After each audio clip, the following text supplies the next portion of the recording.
This is a beautiful evening. It's an evening I always look forward to. And welcome to the most important house, I think, anywhere in the world. No matter where you go, there's nothing like it. And this is America's governors and spouses. And someday, somebody sitting in this room is probably going to be here for 4 or 8 years. We don't know who it is. I have some suspicions, but you never know, right? You never know, as the expression goes, but it's a great honor to have you. It is an incredible place. And let me begin by expressing our gratitude to the First Lady of the United States for hosting the dinner. She worked very hard on making sure everything was beautiful, and she's very good at that. Thank you very much.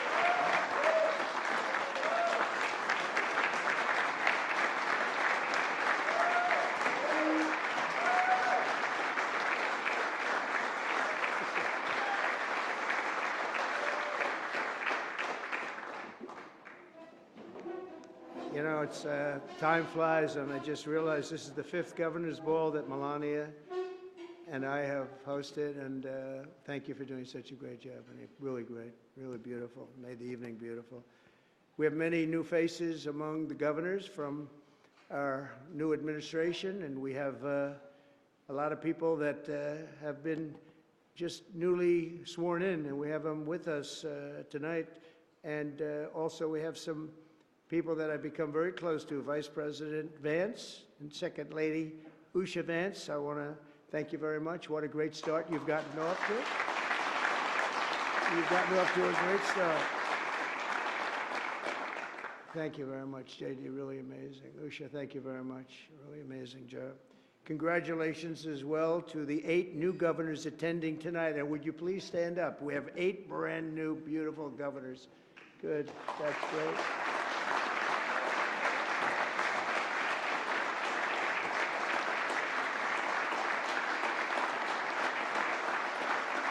Thank you very much. Thank you. It's a good-looking group. I'm fortunate to have some of your most outstanding former colleagues as members of my team, and they're doing an incredible job, including former Governor of North Dakota, Doug. Where's Doug?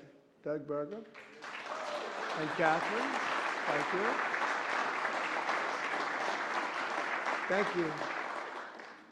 And he's looking for that energy along with Chris, isn't he, huh?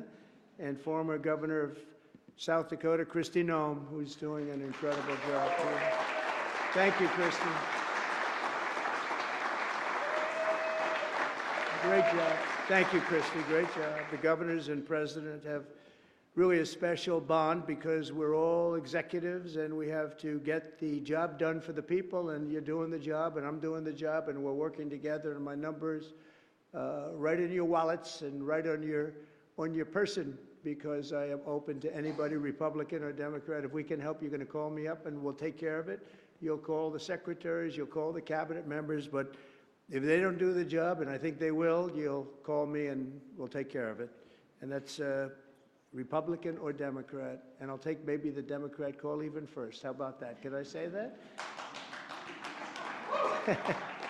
And I have a tremendous respect for the burdens that you bear, overseeing state police forces, directing disaster relief efforts, fighting for jobs and businesses, and so much more. And what we're going to do is a little bit different than we've ever done this before. We're going to ask you, if you want, you don't have to, you know, it's a beautiful, elegant evening. We can sometimes make it unelegant by doing this, but it's always interesting. If you'd like, you get up and either ask a question or make a statement.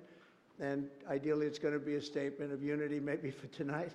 But whether it is or not, we don't care. We've been through it all, right, Ron? You mentioned unity, and I know you met with the LIV and PGA. That's right. Are you right. going to be able to bring golf back together? Well, that's an interesting question. He's a very good golfer, and he asked that question. I think there's a good chance that we'll do that. I do. I think there's a very good chance, and it should be together. So that's an interesting question for you to ask. So we're going to ask if you want to get up and say something as we progress. This evening, we're not Democrats or Republicans. We're America's chief executives, and together we have to make our country run and run properly. We'd love your cooperation on energy, and we have some of the greatest energy people in the world in this room tonight, and they're working for the administration.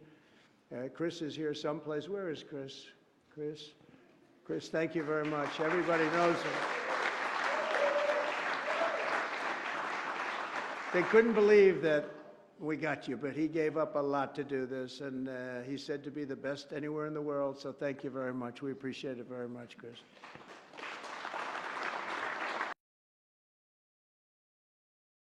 We also want your assistance on public safety, especially removing foreign terrorist organizations from America, removing some really bad guys and bad people from America, and we're going to get them out for you. We'll be doing you a big service, and we'll get them out. We're bringing them back to the states where they came from.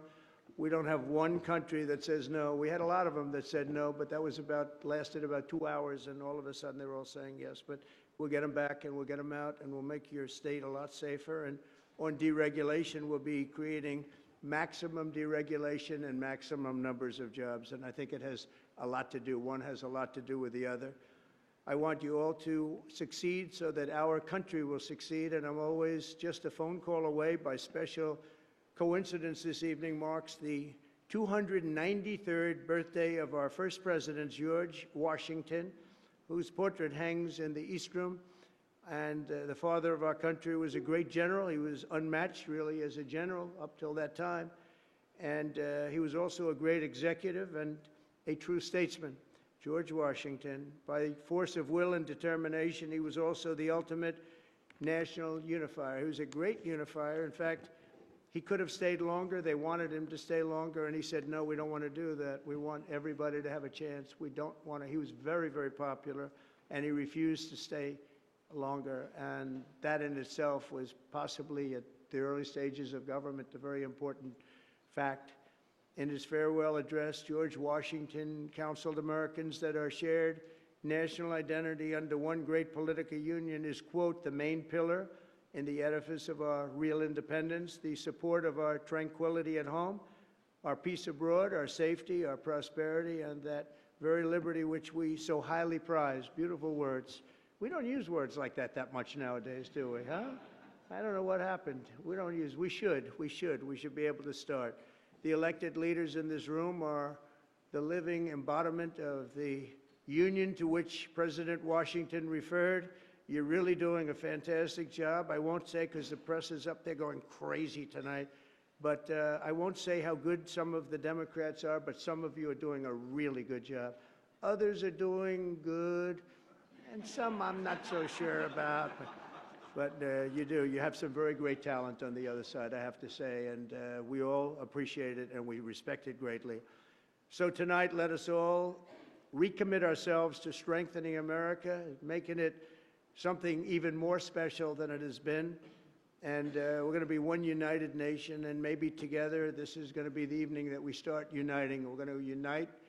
We're going to hold each other close, and we're going to fight for our country.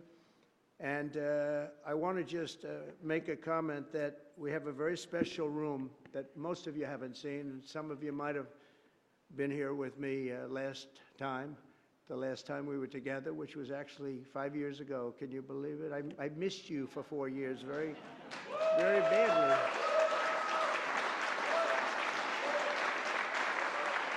That was a long journey back, Melania, wasn't it? It was a long, tough, that was a nasty journey. Don't ever try it. But it is unique. But it was a long journey, a long, nasty journey. But here we are, and we're going to do things that hopefully nobody else has really been able to do. But we have a room called the Lincoln Bedroom. I think it's like maybe, to me, the most important room in the whole country, the most important bedroom, definitely. And it's incredible, just the way he left it. And he was Abraham Lincoln, after all. And we have it upstairs. And right after we're finished with the meal, I'm going to take whatever group wants to go up. We can handle quite a few. We walk up the stairway, the big, beautiful, grand stairway. And at the top of that stairway is the Lincoln Bedroom and the Treaty Room, where we signed virtually every land acquisition. And we are looking at a few of them, by the way, just in case you don't. We're looking at a few. I won't name them tonight, but I think we know what we're talking about, maybe more than we even think. But we'll meet here right after the end of the meal, and we'll walk up together, and you'll see something that actually is really amazing and real history with the treaty room and the yellow oval. It's a room that was copied by the Oval Office 1/4 of an inch. Taft wanted it to be exactly that way. It was more than 100 years younger than the Oval Office, and the Oval Office is younger. And when they built it, they loved the room that you'll see upstairs so much, and it's almost an exact copy. The Oval Office is almost an exact copy. And you'll see some things that are really, really interesting. And again, as we progress tonight, if you feel like it, just come up. We're going to leave the mic on, which is usually a mistake. That's usually not a good thing, but we're going to leave the mic on, and you may ask a question, or you'll make a statement. And I'd like to ask Scott Turner, who's our Secretary of HUD. He's a great young man, and he's a tremendous, tremendous talent. And I'd like to ask you to say grace.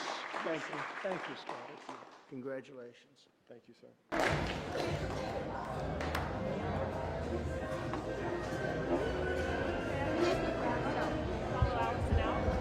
Fantastic guy. He's a great friend of mine. Poland. The meeting was excellent. Couldn't have been better. I think all of them are coming along. We're doing well with Russia, Ukraine. We're going to get this country out of a lot of big messes. It's in a big mess, and we're going to get it out. Thank you, guys. Thank you, everybody.